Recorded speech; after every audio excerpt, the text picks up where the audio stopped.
শুভ সকাল সবাইকে। তোমরা সবাই কেমন আছো? আশা করছি সবাই খুব ভালো আছো। রোজকার মতনই আমার মায়ের দর্শন করে, গোপুসোনার দর্শন সেরে চলে গেলাম চা করতে। যেহেতু আজকে শনিবার, আমাদের এখানকার দোকানপাট সব বন্ধ, সেই জন্যে তোমার দাদাভাই বাড়িতেই আছে।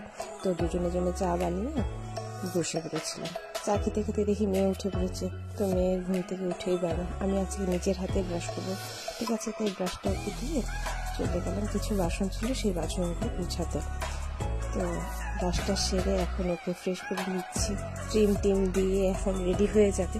ক্রিম একদম দিতে চায় না, বলে আমার ঠান্ডা লাগে ক্রিম দিলে, কিন্তু দিতে তো হবে বলো, নয়তো গালটাল একদম ফেটে যায়, তাই জোর করেই দিয়ে দিতে হয়।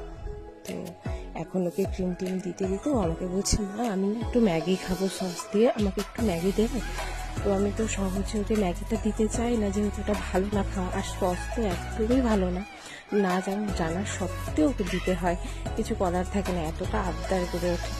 তো যাই হোক, ওকে মুখ টুক ধুয়ে দিয়ে, যে ক্রিম টিম করে দিয়ে, টিপ করিয়ে দিয়ে, চুলকুল চুরি করে দিয়ে চলে যাবে এখন ওর জন্য ম্যাগি করতে। আর শাশুড়ি মাও চলে এসেছে পুজো করে, তো মার জন্য চা বসাতে হবে।